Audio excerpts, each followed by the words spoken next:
How to recover your DepEd Microsoft 365 password. If you forgot your password, you can recover it using the recovery mobile number or email address you provided. Click Reset It now. Enter the characters you see.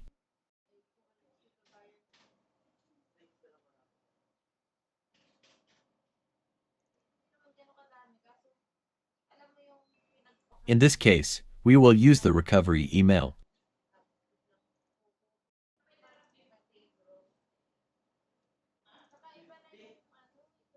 Check your email for the verification code from Microsoft. Enter the verification code you received. Click Next. Enter a new strong password.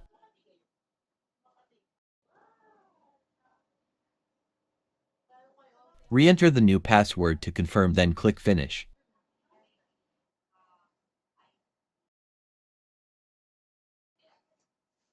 Log into your DepEd Microsoft 365 using your new password. Congratulations!